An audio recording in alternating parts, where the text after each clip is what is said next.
ఆచి చికెన్ మసాలా. శక్తి స్కీమ్ పేరుతో పాలిటెక్నిక్ విద్యని స్కిల్ యూనివర్సిటీలో విలీనం చేయడం నిరసిస్తూ తెలంగాణ వ్యాప్తంగా పాలిటెక్నిక్ విద్యార్థులు ఆందోళన చేపట్టారు. ప్రభుత్వ అనాలోచిత నిర్ణయాలతో తమ భవితవ్యం ప్రశ్నార్థకమవుతోందని జీవో నెంబర్ 97ని వెంటనే రద్దు చేయాలని డిమాండ్ చేస్తూ రోడ్డెక్కారు.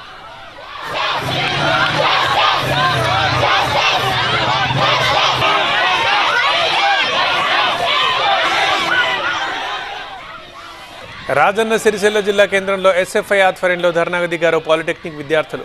పాలిటెక్నిక్ కాలేజ్ నుంచి కలెక్టరేట్ దాకా భారీ ర్యాలీ తీశారు. విలీన ప్రక్రియతో పాలిటెక్నిక్ విద్యార్థులు బీటెక్లో చేరే లాటరల్ ఎంట్రీ విధానానికి స్వస్తి పడుతుందని ఆందోళన వ్యక్తం చేశారు.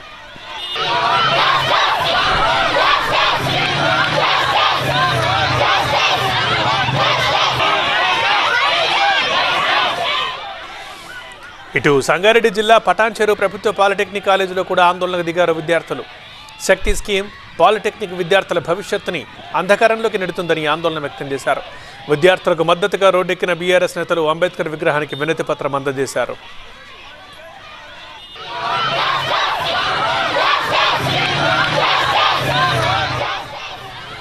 ఇటు జనగామ జిల్లా స్టేషన్ ఘన్పూర్లో కూడా విద్యార్థులు పెద్ద ఎత్తున ఆందోళనకు దిగారు. విద్యార్థులకు మద్దతుగా మాజీ ఎమ్మెల్యే రాజయ్య రోడ్డుపై బైఠాయించి నిరసన తెలిపారు.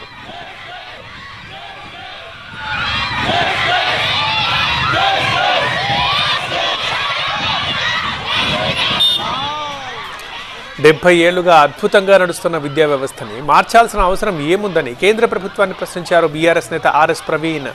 శక్తి స్కీమ్ని వెంటనే రద్దు చేసి ప్రధాని మోదీ విద్యార్థులకు క్షమాపణలు చెప్పాలని డిమాండ్ చేశారు.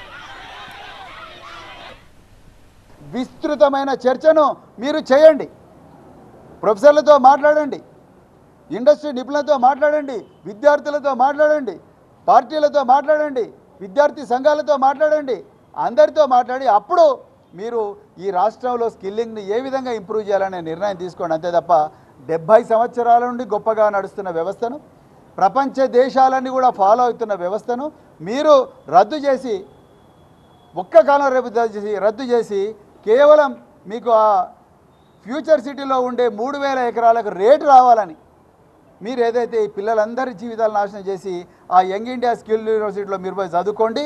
పాలిటెక్నిక్ కళాశాల విలువైన ఆస్తులన్నీ కూడా ప్రైవేటు కంపెనీలకు దారాదత్తం చేస్తాం. వాడు ఇష్టం వచ్చినట్టు సంపాదించుకొని వాడు ఇచ్చినప్పుడు తీసుకోండి, లేకపోతే లేదు. నేను మాత్రం నా రియల్ ఎస్టేట్ బాగుంటే చాలనే ధోరణి ఏదైతే ఉందో రేవంత్ రెడ్డి గారు, అది అబ్సల్యూట్లీ తప్పు, రాజ్యాంగ వ్యతిరేకం, అమానవీయం. ఈ పిల్లల మొహాలు చూడండి. కనీసం మీరు అర్జెంటుగా లండన్ నుంచి వాపసు రాండి, అమెరికా బంద్ చేసుకోండి, విమానం రద్దు చేసుకొని ప్రత్యేక విమానాలు వచ్చి ఈ పిల్లలతో మాట్లాడండి, సారీ చెప్పండి. పిల్లల కోసం తప్పు లేదు, పిల్లలకు సారీ చెప్తే.